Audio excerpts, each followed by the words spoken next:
Assalamualaikum warahmatullahi wabarakatuh.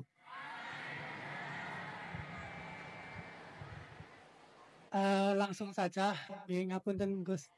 Eh, di sini ada beberapa pertanyaan yang agak eh, masih grundel di hati gitu. Soalnya belum dapat jawaban.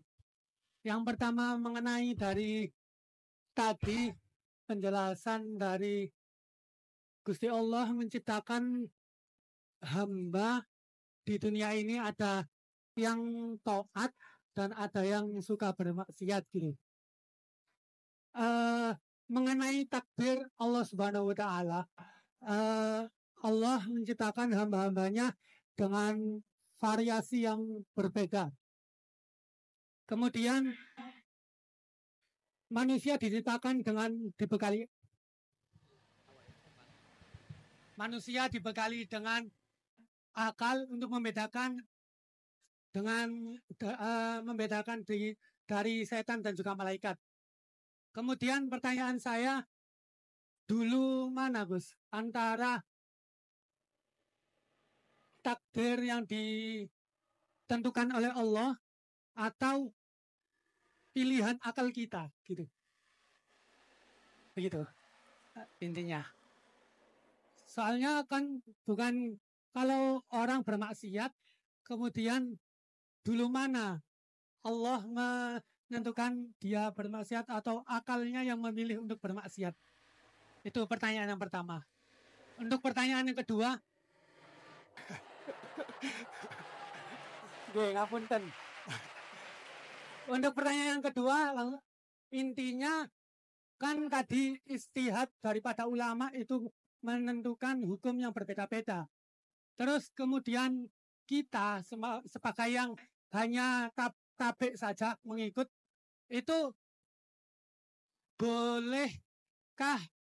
Kan dari kata guru saya, kalau hukum fikih itu yang ringan-ringan disebarkan nggak apa-apa. Kalau tapi yang berat-berat uh, dipakai sendiri gitu. Tapi biasanya kan kita kebalikan. Yang ringan-ringan soalnya kita tahu ilmunya, kita yang pakai. Terus kalau ada orang yang tanya, biasanya kita yang kasih yang jawaban yang berat-berat daripada hukum fikih.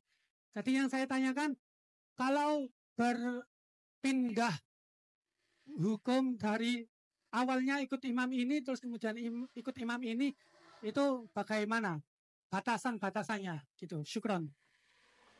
Baik, terima kasih. Jadi pertanyaan yang ringkas disampaikan cukup panjang. Niki langsung dipun jawab nopon. Oke, monggo Kiai. Ini tadi hoax itu, saya waktunya tinggal 10 menit, enak saja. Tidak, saya nanti langsung itu, mungkin langsung ke Jogja, kan jadwalnya itu saya memang ke Jogja. Baru ini saya ke Jogja naik pesawat, gara-gara hormat ke Mas Bugen. Sepanjang hidup saya nggak pernah ke Jogja naik pesawat, baru ini nanti rencananya naik. Karena tak hitung kalau pakai kereta atau bis nggak menangi ngaji di Jogja. Saya jadwalnya ngaji di Jogja nanti jam 4:30. Begini, itu pertanyaannya betul tadi, itu ngawur betul itu.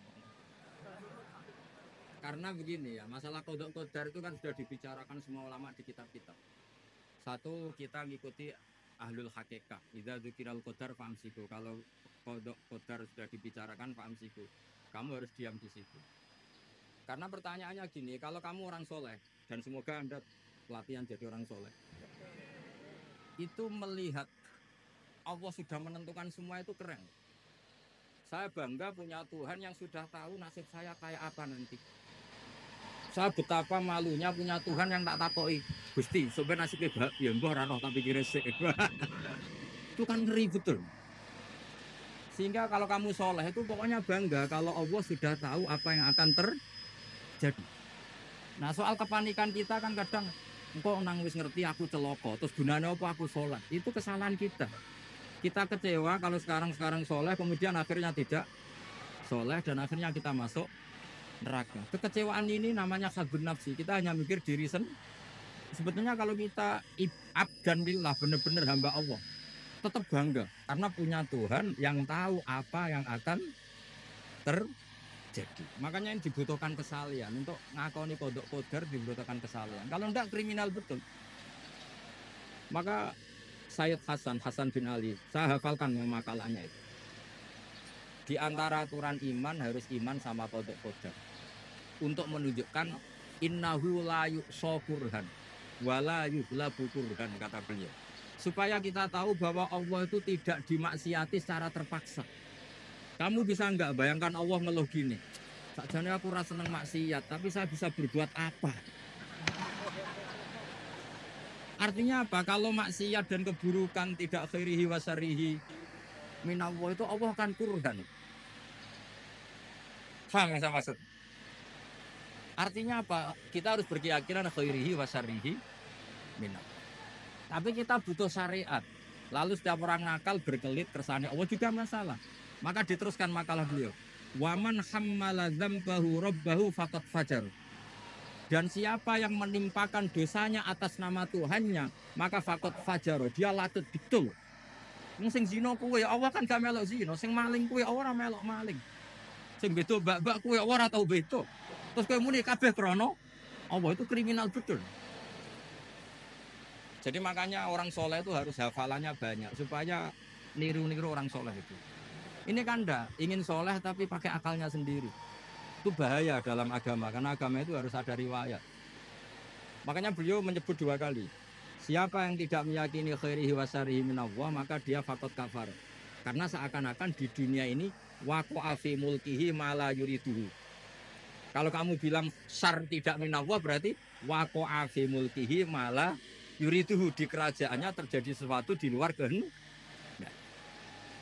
Tapi waman hammala dzambahu rabbahu faqad fajar. Orang yang menimpakan dosanya ditimpakan karena Allah, maka faqad fajar. Dia lanjut betul. Allah tidak ikut maling, tidak ikut zina, tidak ikut korupsi kok. Oh, ini kehendakmu ya. Nah, kalau kamu bisa paham itu, ya sudah jadi orang soleh saja. Kalau enggak, ya pilih wa amsiku tadi apa? Sudah, tidak usah dibahas. Jadi saya mohon semua yang dengar ngaji saya ini, yang enggak tobat supaya tobat, yang sudah tobat ditambahi ilmu, karena biasanya tobat itu ya karena enggak ngerti apa-apa, semua mikir. Itu makalnya Sayyid Hasan bin Ali, cucunya Rasulullah SAW, dan itu diamini oleh semua ulama. Saya pernah ditanya seorang rektor, enggak terima dosen, enggak terima mahasiswa, rektor. Tanya, Gus, yang benar itu Jabariyah apa Qadariyah? Jawaban saya lucu. Sementing soleh dulu. Kalau setelah soleh kamu enggak apa-apa, Jabariyah atau Qadariyah. Karena setelah kita soleh, perasaan kita gini. Qaddaronillah ala sholat. Saya bisa berbuat apa di depan kehendak Allah. Sehingga perasaannya orang soleh ketika mengatakan al-abdu majbur adalah mengatakan la haula wala quwata. Asal soleh loh ya, asal soleh. Tapi kalau orang itu tidak soleh, dijawab apa saja ya brengkel loh. Umpamanya hati ini ratau tenang sama Allah. Qadariyah juga sama, ini penting. Misalnya ada orang soleh Qadariyah, mesti cara berpikir, oh pangeran adil ya, sing sholat diganjar swarga, sing zina diganjar neraka. Sing ora nyolong diganjar swarga, sing nyolong diganjar neraka, kan adil. Mosok sing nyolong dilebokno swarga, sing sholat dilebokno neraka, kan jadi lucu. Artinya ketika dia Qadariyah juga ingin membaca hikmahnya Allah bikin aturan. Asal soleh, sama lagi asal. Jadi orang itu setelah soleh itu bisa improvisasi sendiri. Makanya ini pentingnya ayat innalladzina amanu wa amilus sholihat yahdihim rabbuhum biimanihim. Orang setelah iman nanti akan ditunjukkan oleh imannya untuk mengelola was-wasnya setan. Misalnya saya itu termasuk dia yang terkenal kalau diundang susah. Karena saya fanatik fikih, saya punya ibu, saya punya pondok, itu artinya punya kewajiban. Yang bisa mengalahkan kewajiban adalah kewajiban sing akbar, yang lebih besar. Nah ini mau diundang mahasiswa ini kan jelas tidak akbar. Nanti maksudnya tarkul wajib di adli sunnah. Wah kriminal saya. Meleburi bapak meninggalkan wajib demi sunnah. Ya jelas ya. Jadi kita harus terlatih dengan bahasanya orang-orang soleh. Kalau tidak masalah besar, masalah qada qadar zaman sahabat itu juga terjadi perdebatan. Terus ada yang cerita, ada riwayat idza dzukira ashabi fa amsiku wa idza dzukira al-qadar fa amsiku.